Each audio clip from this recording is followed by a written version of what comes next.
राजस्थान में काफ़ी समय से अच्छा नहीं चल रहा, लेकिन इन दिनों को ज़्यादा ही अच्छा नहीं चल रहा। कांग्रेस सरकार और संगठन के बीच में मंत्री आपस में एक दूसरे के खिलाफ जुबानी जंग कर रहे हैं।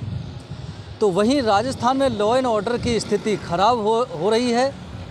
विकास ठप पड़ा हुआ है। सिर्फ राहत कैंपेन के जरिए कैंपेन किया जा रहा है और ये दावा और वादा किया जा रहा है कि सरकार ने अच्छा काम किया है, सरकार रिपीट हो गई। आपने देखा होगा कि बीकानेर में दलित लड़की के साथ गैंगरेप की घटना होती है और फिर उसका मर्डर कर दिया जाता है। भरतपुर में अगर देखें तो एक महिला की नदबई थाना इलाके में 2 बदमाशों द्वारा गोली मारकर हत्या कर दी जाती है। पुलिसकर्मी एएसआई रैंक के अवैध वसूली करते हुए उनके वीडियो वायरल हो रहे हैं। एक पुलिसकर्मी नगर थाना इलाके में सस्पेंड होने के बावजूद भी अवैध वसूली करता हुआ वाहनों से दिखाई पड़ा, उसका वीडियो वायरल हुआ। एक नई घटना और सामने आती है अवैध वसूली की। एक लखनलाल मीणा जो कांस्टेबल है, चिकसाना थाने पर तैनात होता है, 1 महीने पहले शराब के नशे में देर रात पहुंच जाता है एक होटल में और होटल वालों के साथ मारपीट कर देता है और फिर पुलिस अधीक्षक उसको निलंबित कर देते हैं। आज भी वो निलंबित है, लेकिन उसके बावजूद भी राजस्थान तक ने इस चीज़ का खुलासा किया और थाने में जाकर के उस सस्पेंडेड कांस्टेबल लखनलाल मीणा को पकड़ा। आप देखिए कि सस्पेंड होने के बावजूद भी वह व्यक्ति, वह कांस्टेबल चिकसाना थाने में बैठ करके फाइलों को पढ़ता है, फाइलों पर काम करता है और जो परिवादी आते हैं उनको डराता धमकाता है और आरोप लगाए जा रहे हैं कि उनसे अवैध वसूली करता है। अब आप समझ लीजिए, 1 महीने पहले जो कांस्टेबल सस्पेंड हो चुका हो अपने कारनामों की खातिर और फिर वो अभी उसके बावजूद भी आज भी सस्पेंड है, फिर भी चिकसाना थाने पर बैठ करके काम कर रहा है धड़ल्ले से। थाना प्रभारी विनोद मीणा से बात हुई, उन्होंने कहा साहब क्या गलत कर रहा है, कुछ उसके काम थे, कुछ समझाने आ जाता है, उसकी जो फाइल थी, दूसरा आईओ उसको समझाने आ जाता है। वो रीडर था, एक कांस्टेबल आईओ कब से बन गया वो। इस तरह की बातें हैं, यानी कि पुलिस के जो सस्पेंडेड लोग हैं, जो अधिकारी हैं, कांस्टेबल हैं, एएसआई हैं, अपने कारनामों के चलते वो सस्पेंड हो जाते और सस्पेंड होने के बावजूद भी अवैध वसूली में लगे हुए हैं। महिलाओं की हत्याएं हो रही हैं। महिला की हत्या होती है, सुधा चौधरी नामक एक महिला थी, उम्र 32 वर्ष बताई जा रही है और वह अपने पुत्र के साथ अपने घर स्कूटी से जा रही थी, तभी रास्ते में 2 बदमाश आते हैं और फायरिंग करके उसकी गोली मारकर हत्या कर देते हैं और फरार हो जाते हैं। इस तरह का माहौल चल रहा है। कानून व्यवस्था कहीं ना कहीं अटकी पड़ी है और बीजेपी इस पर बार बार सवालिया निशान उठा रही है। डॉक्टर सतीश पूनिया जो उपनेता प्रतिपक्ष हैं, उनका भी बयान सामने आया। उन्होंने कहा है कि कानून व्यवस्था लचर पचर खत्म हो चुकी है, काफ़ी समय से खत्म हो चुकी है। हत्याएं हो रही हैं, बलात्कार हो रहे हैं, लूट हो रही हैं। मुख्यमंत्री अशोक गहलोत से, गृह मंत्री से इस्तीफे की भी वो मांग कर रहे हैं।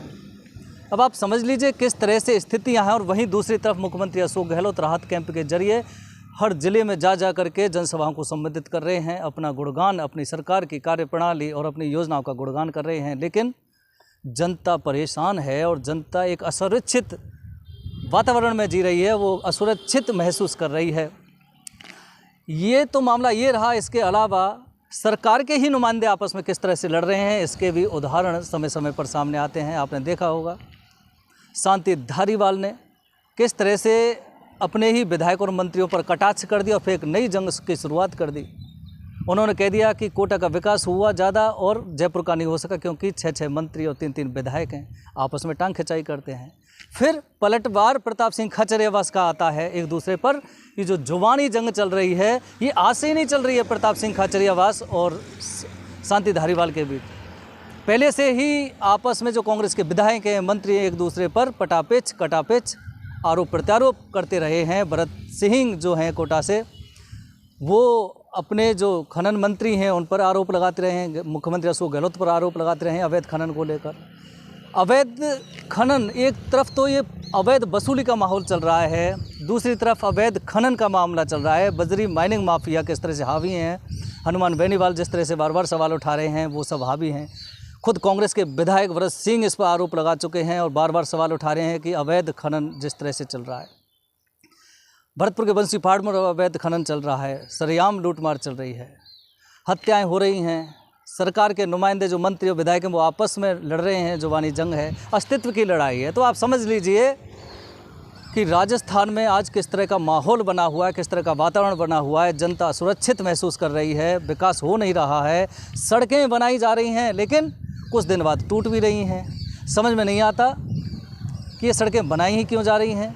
अगर बनाई जा रही हैं तो कम से कम उनकी उम्र कुछ इतनी तो हो कि 4 महीने, 6 महीने, 1 साल, 2 साल तो चले, लेकिन ऐसी मजबूती से बनाई जा रही हैं PWD द्वारा, UIT द्वारा, तमाम जो विभाग हैं कि 2 या 3 महीने बाद ही वो उखड़ने लग जाती हैं, गड्ढे पड़ जाते हैं उनमें। आलम तो यही हो रहा है। तो समझ में नहीं आ रहा कि इतनी योजनाएं चलाई जा रही हैं, इतने विकास के वादे दावे किए जा रहे हैं, लेकिन वो विकास धरातल पर आकर के टूट क्यों जा रहा है, वो मजबूती से खड़ा क्यों नहीं हो पा रहा है। कहीं ना कहीं इस पूरे प्रकरण में जो सरकार की आपसी विधायक और मंत्री और सरकार के बीच आपसी जो कलह चल रही है, एक दूसरे पर पटापेच चल रहा है, आरोप प्रत्यारोप का दौर चल रहा है, अपने वजूद को ऊपर बढ़ाने की जो कोशिश की जा रही है, दूसरे को नीचा दिखाने की जो कोशिश की जा रही है, उस सब में राजस्थान का विकास कहीं ना कहीं ठप पड़ा हुआ है। हालांकि कागज़ों में, दस्तावेज़ों में और अपने भाषणों में ज़रूर आप उस विकास को चहुमुखी विकास कह सकते हैं, लेकिन धरातल पर वो क्यों टूट रहा है इसकी ये समझ में किसी के नहीं आ रहा है। लॉ एंड ऑर्डर आपका ख़राब हो चुका है और इस सब के बावजूद भी मंथन ये नहीं हो रहा है आज भी कांग्रेस सरकार के प्रतिनिधियों के बीच में कि किस तरह से राजस्थान के वातावरण को सही किया जाए, जिससे आम जनता को सहूलियत हो। सिर्फ दावे वादे और दिखावा का एक माहौल चल रहा है। बीजेपी ने मोर्चा खोल ही दिया है, कांग्रेस सरकार के खिलाफ रोड पर आ चुकी है। अब देखना ये है कि बीजेपी कितनी सफल होती है। हालांकि तमाम तरह के आरोप तो वो भी लगाते रहे हैं, लेकिन फिर भी सरकार के बीच जो एक अंतर्कल है और जो अशांति, एक टेंशन का वातावरण बना हुआ है काफ़ी समय से, वो शायद राजस्थान की जनता के हित में नहीं है। और यही वजह है कि कानून व्यवस्था, टूटती हुई कानून व्यवस्था एक बहुत बड़ा दंश है राजस्थान के लिए। विकास के नाम की जो बात की जाती है, विकास धरातल पर जब आता है तो वो समय टूट के बिखर जाता है और फिर दावे वादे किए जाते हैं, अपनी योजनाओं का बखान। सिर्फ यही है कि विधानसभा चुनाव आने वाले हैं, सिर्फ आप अपनी योजनाओं का बखान करते रहें, महंगाई राहत कैंप के जरिए जनसभाओं को संबोधित करते रहें, लेकिन आप अपने ही कुनबे को नहीं संवार पा रहे हैं। अपने विधायक और मंत्रियों की जो कार्यशैली है, जो एक दूसरे के खिलाफ में आरोप लगा रहे हैं, उनको ही नहीं संभाल पा रहे हैं। तो फिर समझ में ये नहीं आता कि 156 मिशन को पूरा करने वाली कांग्रेस सरकार बिखरी बिखरी हुई जो नज़र आ रही है, वो एकजुट कैसे हो सकती है।